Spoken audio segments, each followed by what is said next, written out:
Guardians and Yankees played a back-and-forth affair on Monday that felt very much like a playoff game. The Guardians ended up on the wrong side of it. They learned a lot about long-term where this team needs to be and what they need to do.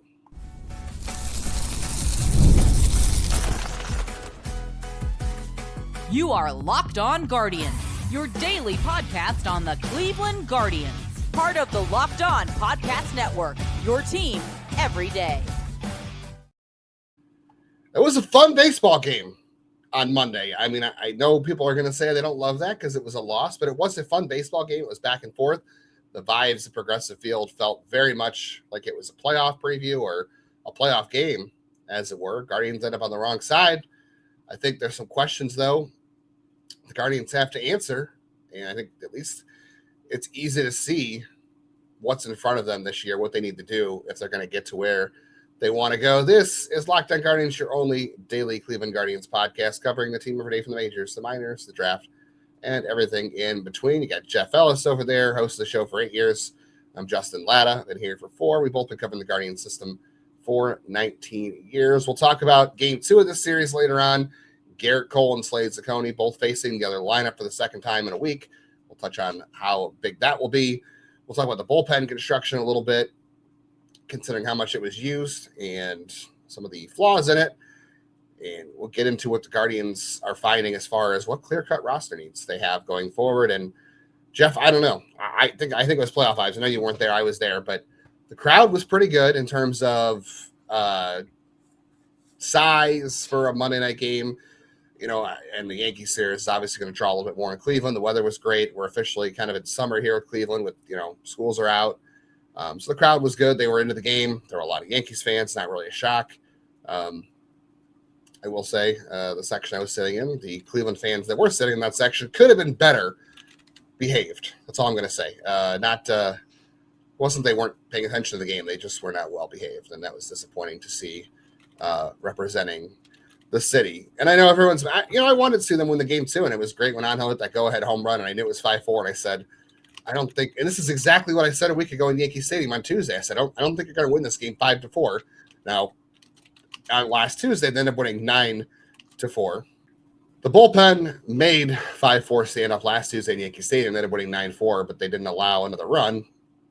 Unfortunately, not the case on Monday night in Cleveland. I didn't think that would be the case, so maybe it was a week later it came back. But it was a good game. It was back and forth. I mean, Gavin Williams, not his best. The offense could have been better. They, had a lot of runners stranded in this game. I will say I thought the second time through against Will Warren, their approach improved. They did some good stuff. Like he came in, he was dotting the ball wherever he wanted to early on. He was really impressive. And the second time through, they did a good job working at bats, getting on base, getting some hits, which was really good. Like I said, Gavin wasn't at his best. The offense did some nice things. There were some goofy moments defensively, I'll say, between Gavin and Rocchio, both leading to an extra run. But it was just a back-and-forth affair. Without Aaron Judge and Giancarlo Stanton, I know the Yankees lineup doesn't have as much thunder as normal, but still a very good lineup. Carl Goldschmidt's having a very incredible year at his age. Ben Rice might be the MVP of the league. There's a couple other guys in that lineup that are doing nice things overall. So it's still a good game. Bellinger's still there, who had the big hit of the day. It's still a really nice lineup. Somebody on Twitter was like, well, this is what happens when teams like the Yankees can sign Ryan McMahon for depth. And I'm like, Ryan McMahon has I know he had a home run tonight, but they traded for him. He wasn't a signing for depth, by the way. Either way, he has a 630 OPS. I mean, just to go back to what you're saying, it's like, yeah, it did look like the postseason because the Yankees beating Cleveland at home. Let's be honest about that. That's why it looked like the postseason, because that's the way this has gone. Here's the thing: McMahon isn't good. You need Gavin Williams. Like the funny thing, and I texted you, it's like if Tanner Bybee or Joey Cantillo or anyone else on the staff had this outing, people would be talking about how they need to be cut. But you're going to hear a lot of excuses for Gavin because a lot of people are like, he's a Cy Young candidate. I'm like, he's probably making the All-Star team, but I think we need to kind of cool on stuff yet because he does not have that consistency yet game to game. Heron, was great. One of his best performances this year. Holderman continued to do his thing. Smith was fantastic, but Gaddis and Armstrong were rough. And I got to be honest, it's, two things really stood out to me in this game. One, we talked about all yesterday how Kyle Manzardo has been your best hitter in the month of May. So when they go and pull pitchers, and Manzardo actually is hitting lefties by advanced stats this year. So like I hated that. By all stats, actually. By all stats. So it's like, not just you can't pull out Manzardo. Like if you're going to do this thing, and let's be honest, like just don't play Chase. Like we talked about in yesterday's show, instead of DHing him, give him more off days because he's been 10% below league average when you get rid of those first 2 weeks. Like if you want to have Hoskins get in, like, you need to save some of those because at the end of the day, who are you playing though above Chase? Like that's the question. I mean, you don't pull out Manzardo. Like if you're going to want Hoskins more in as a DH, then Hoskins should be the DH and instead of DeLauter, because Hoskins has been the better hitter this year. Like full stop. Hoskins has been better than Chase DeLauter. Chase DeLauter, especially if you get rid of, like I said, if you ignore the 2 weeks where he was a different hitter, he's been 10% below league average since then. Like he has not been a guy, and he's played more games than he's ever played. Like added rest is not the worst thing in the world for Chase DeLauter. I still believe in him, but he has struggled a bit. Like it is not coming easily right now. And pulling out Manzardo, who's been your best hitter, who has hit lefties well, he gets one at bat or 2 plate appearances, 1 at bat. One of those was a 10-pitch walk. That's a really productive, help get Warren out of this game early. Hoskins comes in, goes 0 for 3 with 2 strikeouts and a pop-up. Like, you just can't take Manzardo out right now. Like, that was a dumb call early to me.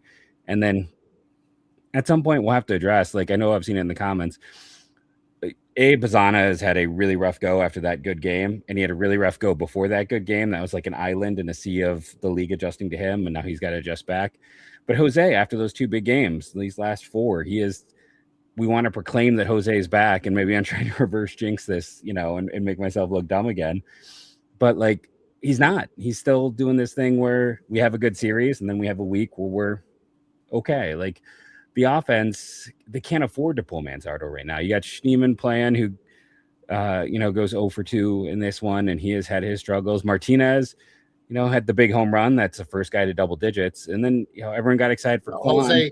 Jose was the first guy, but people on Twitter misread that because I meant to say the first outfielder to double digits. He's at 10. He's halfway to 20. But, I do love that. I do love that Angel we talked about yesterday about his place on this team and then the struggles because of the approach. And then, of course, what does he do? He homers, puts the team ahead, and then he does have the walk late in the game where he's down 0-2 and then ends up walking, which good on him. He made us look silly, and that's what we want. Like when we say things like that, like I'd love to see that.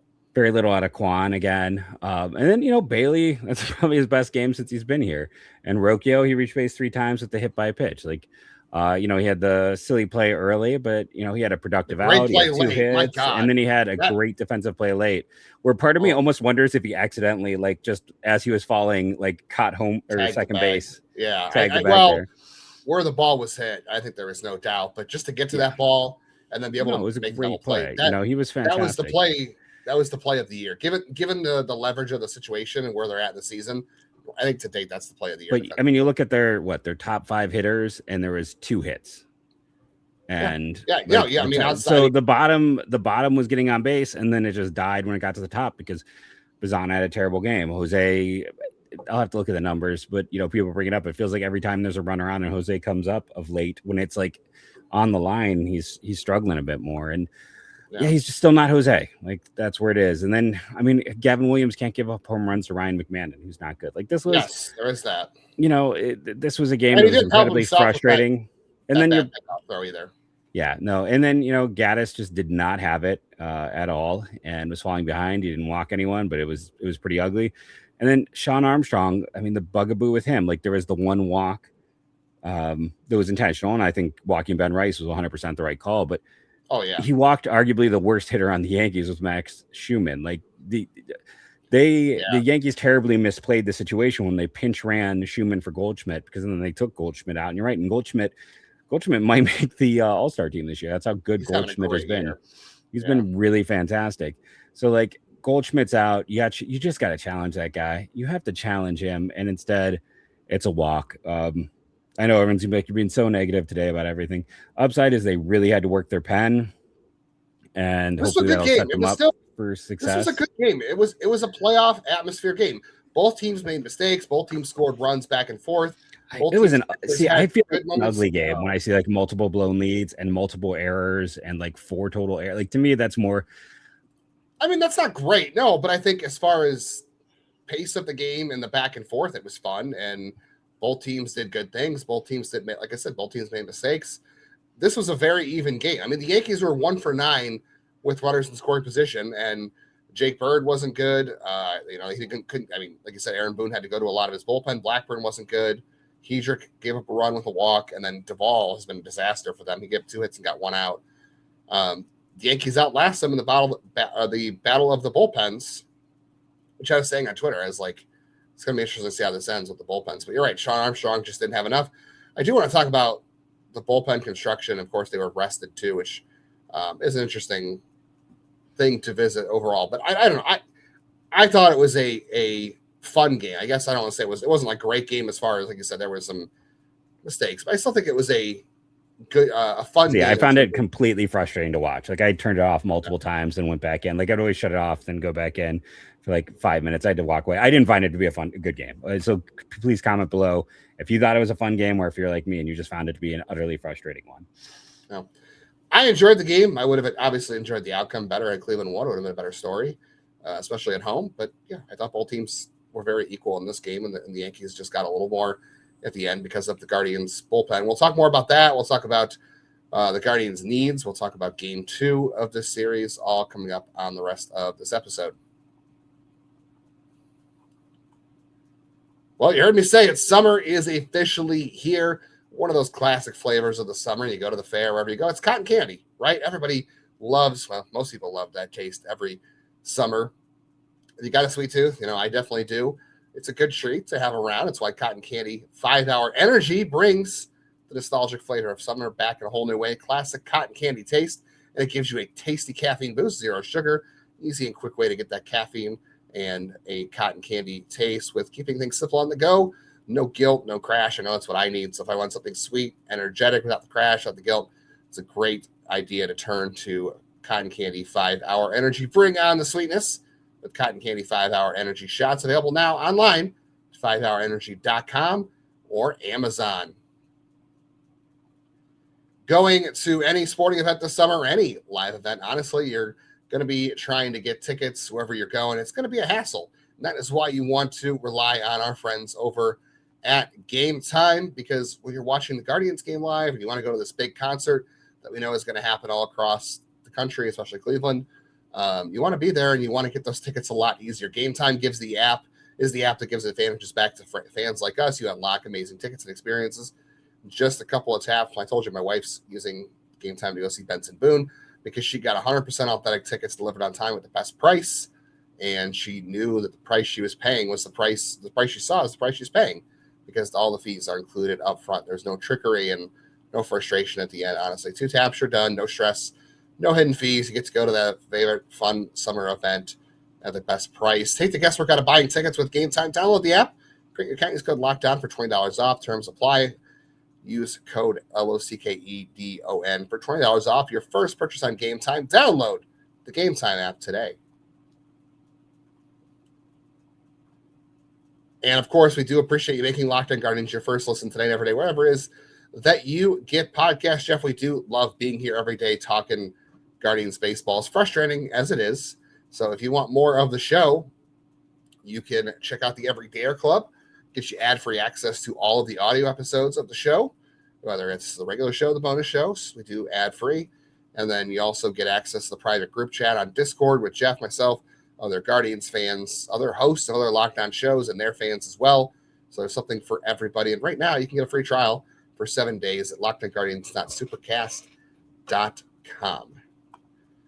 So I know you said it wasn't a fun game for you, and I think I know I can agree with what you're saying, even though I had fun. Maybe it's because I was there. I don't know. I appreciated the back and forth. Losing because of your bullpen is the absolute worst way to lose a baseball game. There's no doubt. Like, I think that's where you see the most frustration among fans, because your team has a lead, you're playing well, and then somebody in the bullpen comes in trying to get 3 outs and doesn't, and that stinks. That's the worst way to feel, because you're like, okay, we're winning, we're going to the bullpen, the game's almost over, and then the bullpen blows it. So I get that feeling how that goes too. The bullpen was very rested. Last week in New York, they were not, and there was talking about going into the Rangers series about how the bullpen needed a break and you needed the lower leverage arms to soak up some innings, all that kind of stuff, because the starters weren't going very long. And then Cade Smith, didn't pitch since last Tuesday until Monday night. Hunter Gaddis hadn't pitched for 4 or 5 days. Tim Herron was one of the only guys in that team that was getting regular work. So there's like a back and forth to this. It's like, yes, you want to make sure your bullpen doesn't get taxed. It's only June, but it's not always great when your best relievers are going 5-6 days without getting work. That's not always good either. And I'm not saying that's why Gaddis blew this game. Like maybe it was. He wasn't very sharp. I was really excited when he came in because he threw his first 2 pitches were changeups for strikes, and the changeup has been one of those pitches that used to be his best pitch, and now it's kind of evaded him. And then he threw 2 for strikes to start his outing, and I was like, all right, Gaddis, because Tim Herron looked good, so I was excited. And then fastball slider just evaded Gaddis in this one, and then Cade Smith gave up the hit to Spencer Jones, who was over through the strikeout, and I was like, all right, you should get Spencer Jones out because he's a human air conditioner, but he was over 3 or 3 strikeouts, so maybe he was due. But then Brian Rocchio made that great play that allowed Smith to pitch the 9th, and he was great in the 9th. And then I don't remember the last time we saw Armstrong pitch, but yeah, he didn't. He had a lot of walks too, but that wasn't a Monday issue. That's been an all-season issue for him. So I have some construction questions about the bullpen, Jeff, and I think it's very easy to say too, this team needs bullpen help. Like for as much depth as they've built, Colin Holderman's been great. Eric Sabrowski was great when he's healthy. Really missed him in this one, I would say. Gaddis has had some ups and downs this year. Armstrong's had ups and downs. He's been inconsistent, just like the offense. This is a game too where it would have been great to have, the close of the rhymes with Shushmanuel Shmashe.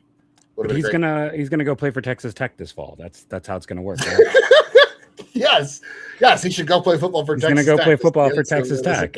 So we're going to give them Ortiz in Class A and get Logan Thomas. I feel like that's a fair trade, right? No, we need a bullpen arm, Jeff. Well, they don't really have one. So let's just take the best player they have. I mean, I'm sure they do. Like, that's what they do. Yeah. But, like, I'm just looking at their top talent. But, yeah, Class A is going to suit up he's going to be a Red Raider. That's how this works now, apparently. That's how sports works. Emmanuel Class A.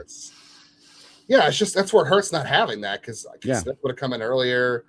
You would have had more options. But it was weird. Like Gavin, it was his highest walk total of the year. Shawn Armstrong, we've talked about. Like, was it really 3? Yes. Wow. It was his of like his recent starts. I talked about on the broadcast that he was up to. It was the most walks he's given up, maybe tied for the year. Like that it was a high walk total for him. He's been very good about limiting it. No, he walked 6 his first start of the year. Maybe it's since that first start. Like they talked about it being one of his lowest this year. It was the most walks he's had since April 7th. Yeah. Okay. Otherwise, so that must have been what they're referencing. But still, like he gave up more walks than we're used to. Armstrong has struggled with command, but he gave up walks. Gaddis was he didn't have walks, but struggled with command. I don't know, for whatever reason, it was like a team-wide issue. They just could not grip the baseball today or could not throw it. And then, as always, the Yankees work a lot of walks too. Let's be honest. They do. But I mean, they didn't expand at all. And then the other side is, Cleveland was 0 for 11 with runners in scoring position. Ramirez had 2 opportunities. Yeah. I mean, 1 for 9 is better than 0 for 11. Ramirez had 2 opportunities. Sure. Hoskins 1. Sure. Rocchio had 2. Like Rocchio reached base 3 times, except for the 2 times runners were on base. Then he couldn't reach base. Like Kwan was 0 for 1, Schneemann 0 for 1, Bailey 0 for 1, DeLauter 0 for 1, Manzardo was 0 for 1, and Bazana. So it's like, and that's going back to the top. The guy who was 0 for 2 was Ramirez. Like at some point, we need him to be who he is and not struggling to hit 240, not having a good 2 games, and then some solid ones. And we need the all-star version of. Because we talked about like DeLauter's had his ups and downs. Bazana is scuffling right now too. Like it's kind of amazing they're staying afloat. Like the wheels have kind of come off everyone at once. Outside of Rocchio, the wheels have come off of Martinez. Manzardo has gotten better. You're right, Manzardo and Rocchio are about it, but everyone else, like we're seeing some struggles. And again, Martinez had the home run today. Maybe he'll adjust back. It's been pretty ugly. the walk he had late, I was like, when he was 0-2 and then he ended up walking, I was looking at my wife and I was like, okay, a week ago he would have swung at that because they were like, yeah. So maybe it's gonna his ups and downs, but like, yeah, it's kind of funny. I know. And then we get so many comments about like they've only scored 3 runs in this. It's like they're still a middle of the pack offense because guess what? That's baseball anymore. Like pitchers, they tried to get rid of sticky stuff. They're not an elite offense. They're just not. Well, I mean, yeah, but that's like in general. Like I think people are expecting. I don't know what people are expecting, but like the fact is, like this is not the offense from a year ago. This is not the offense that was 30 or 29th or 28th in almost every offensive stat. They're solidly in the teens for most of them, because baseball offenses they got rid of sticky stuff and made it easier for hitters for a bit. But again, pitchers have rebounded again, Yes. and they're using kick changes and sweepers and sinkers, and they're really like digging in on the data. And it's you got to be able to win some of these games. Yeah, you got to win some of these games by 4 runs or 3 runs, but you also need to have, like Roque had a productive out, right? He got 1 run across. Nobody else had a productive out in this game. Like you need to do something, and I'm just going to keep harping on it. It's like you need your star to be a star. There is that. But that's like we talked about yesterday. Like the reason they're inconsistent offensively, and this was an okay offensive night. It wasn't great. It was okay. Yeah. 5 runs. 5 runs most nights should win you the game, especially with this pitching staff. It's just unfortunate Gavin didn't have his best stuff, and the bullpen had two leaks in it, and that's what's going to happen some nights. And you hope it doesn't burn you long term. And but we talked about yesterday the offense. Bazzana is a rookie. DeLauter is a rookie. They're going through those ebbs and flows, and Jose's not Jose. And then you have the peaks and valleys with Schneemann and Martinez. Martinez had a peak today. That's great. I do wish they would have won, because when you get 4 hits and 9 at bats from your 8-9 hitters, you should be winning games, because that's very unlikely with this grouping. Although Rocchio, I should say, has been very solid in the 9 spot, so that's a little less unusual. But you're facing Rondon and Cole these next 2 days, which is the other reason why I think this was so. But I think it's pretty clear what this team needs going forward. Like this is a good, solid team. We'll talk. I'm going to tell you more about. Well, I think everybody knows they need. But I'll tell you where I'm at with this team in a minute, what they need, and then we'll talk more about the bullpen construction, and we'll look at game 2, which has Garrett Cole and Slade Ciccone, who are both facing off against the Yankees and the Guardians for the 2nd straight week, and what that means. Hey, it's Mike and John from Locked On Angels. We wanted to talk to you about something that's important, and that's your family. I've been married a few years now, and my wife and I have a 1-year-old, and we're always thinking about his future. Who's he going to become? How can we help? And what ways can we make sure his future is secure? Yeah, I'm in a different season. I'm married. I have 3 young adult kids, and lately I've been thinking a lot about how to make sure my family's taken care of in the long term. This is why life insurance matters, not because it solves everything, but because it helps provide financial security for the people you love the most. And that's where Ethos comes in. Ethos makes getting life insurance fast and easy, 100% online. You can get a quote in seconds, apply in minutes, and even get same-day coverage, and there's no medical exam. You just answer a few simple health questions online, and you can get up to $3 million in coverage. Some policies are as low as $30 a month. So take 10 minutes to get covered today with life insurance through Ethos. Get your free quote at ethos.com/lockedonmlb. That's ethos.com/lockedonmlb. Get up to $3 million in coverage in as little as 10 minutes at ethos.com/lockedonmlb. Application times may vary. Rates may vary.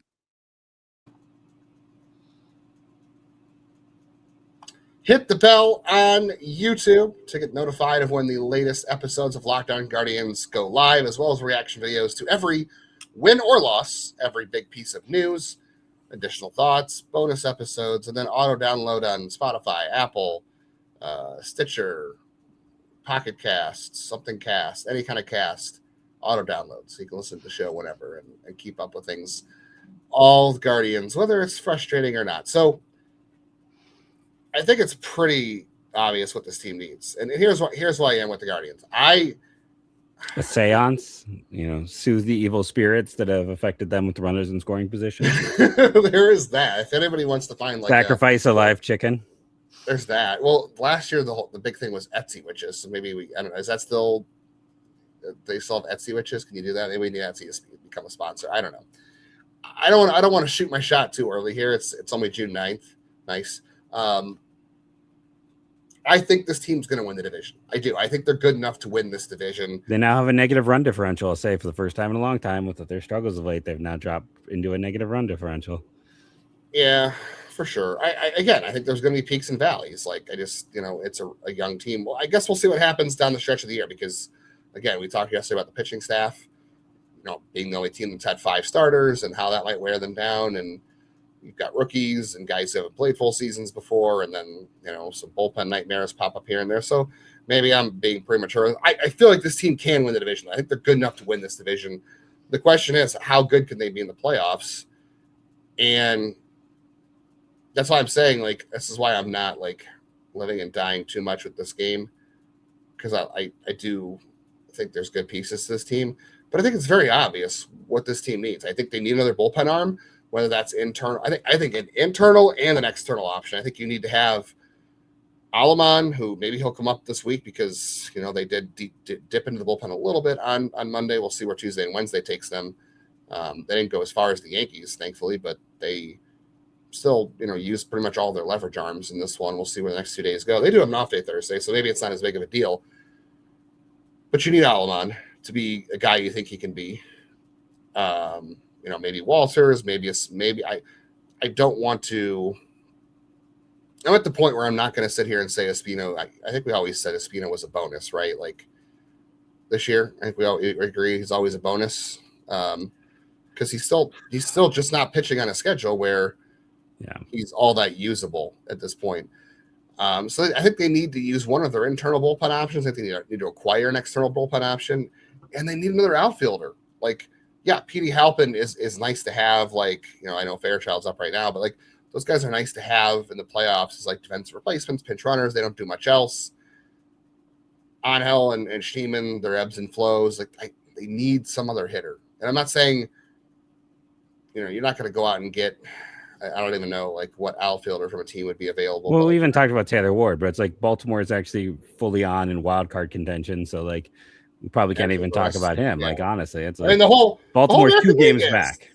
Yeah, the whole American League is because it's mediocre everywhere. Maybe it's the Angels. That'd be an interesting team. The day they sell, yeah. Are you gonna lock Art Moreno in a closet and? I saw MLB had a really interesting thing with them today, and we can save it for another day, but just talked about like that they should consider moving Soriano, and that would be the one guy where I'd be interested in moving Heaven and Earth to add to that rotation because there is so much team. Like he's the ultimate because there's so much team control. And my God, everybody in every team is going to be after him besides the Yankees. I would. Yeah, but I mean, at the end of the day, it's like so much team control. And then I just want to go ahead and throw this out there. A guy I've liked for years who's finally healthy and who's looked pretty decent for them is Sam Bachman from Ohio, who leads them. Oh, really? Yeah, Sam Bachman leads the team in holds. He's got a 2.12 ERA, a 1.04 WHIP. He's doing a lot of things well. 29 innings. I'm recording when I decided to look this up. I'm on ESPN, which has terrible stats instead of doing it. But like Bachman always threw hard. He was a high pick. I know he's been sick of late, so he hasn't pitched as much. But like I don't know, it's like this former first round pick. He's been worth 1.3 baseball reference WAR already this year. Let's see what the FIP is. Of course, my page is all messed up here, so I can't even see what his FIP is. But I'm betting it's pretty darn good just looking at all the other information. Why are you being weird, baseball prospectus? It didn't take me to the overview, so of course I can't get the good stats because it doesn't do that. His FIP this year is 344. 344. Yeah, it's fine. It's decent. But it's like that might be, but that doesn't help you with the lefty. I don't even know. Yeah, that's a harder. Well, I threw out a bunch of lefties at you the other week. We'll see what happens. Yeah, but I agree. It's like getting an outfielder. I know people keep bringing up Joe Adell. Guys, Joe Adell came hard back to earth this year. He is exactly who he was like previously. Like, let's move on from the thought process of Joe Adell. That's not helping your team. He's got a negative WAR this year with his defensive production. He is who he thought he is, as Dennis Green. I mean, I get that he's got 10 home runs, but he is just, I mean, he's not going to help this team with runners in scoring position because he's just going to strike out a lot. Like that's not where it is. Yeah. I don't know where the bat comes from, but I think it's just very clear cut. You need another outfielder. Preferably be a right-handed hitter. Like it's just, I don't know what exists. Like in a perfect, I know people are saying and pounding the table for that. We have been for how many years, but The problem is that this doesn't exist out of nowhere, and it's hard to acquire. And there are a lot of teams that want to acquire that, just like, bullpen arms. But I think the Guardians pretty much have their work. I mean, things will change from now and July, but I think it's pretty clear. They need another couple. They need at least one or two bullpen arms, preferably a lefty, and they need another outfielder. Like it's right in front of them. Like I'll say, I'm curious to see, like, if Herron can find any level of consistency, then I pull back on the bullpen need. As weird as that is, because like I still think you need a really well. Okay, I guess because then like if Herron pulls back, then it's like Alaman replaces Hewer, and you kind of still need a long guy. Like you don't want all guys. So it's like okay, let's talk about that for a second. In that role. And like, I want to highlight that because we didn't spend as much time as I wanted to, but here's my issue with that. I think every team has some version of that. Like Will Dion's never a guy you're going to use. Hopefully he's not here for too super long. No offense to him or his family, but that's just not his role. And my thing is like, is that the best use of that last bullpen spot? Like, yes, you do need a guy who can cover multiple innings, but it also does hinder you in the ability to use like a Franco Alaman, who could be an extra leverage arm, because they did use him in leverage almost immediately, which is maybe more out of where the bullpen was at than what they wanted to do. But he's a guy you can eventually push into that area, and they were hoping Andrew Walters, whereas Will Dion is the mop-up guy. And look, every team needs that.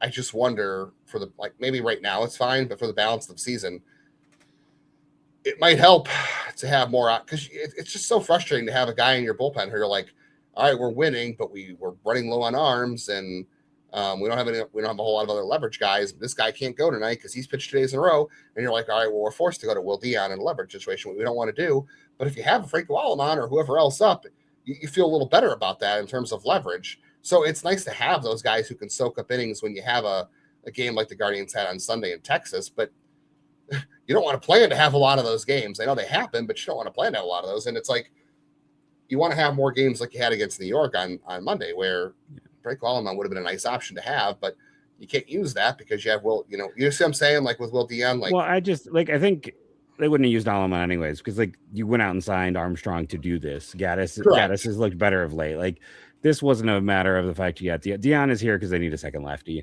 and they don't really have a great internal option. I don't think it's even he's a second lefty. I think he's here because he was the best option for them to have I think it's still second lefty. I think they want a second lefty at all times. So he is here as a second lefty. But he's never going to pitch in a situation where, okay, we need to go to lefty to get. No, I know, but they want 2 lefties in the pen. It's just that thing. Like they're never without 2 lefties in the pen. And I just don't think it matters. I don't think they will ever be without 2 lefties in the pen from here on out. I think that is part of how they. I'm not saying you're wrong. I just don't think. But the fact that he's left-handed matters. In a world where guys get healthy, it's like when Sabrowski's back, then he's gone, and then that kind of that long guy in the pen to eat innings, I think becomes Matt Festa. I think Festa is here to say they rely.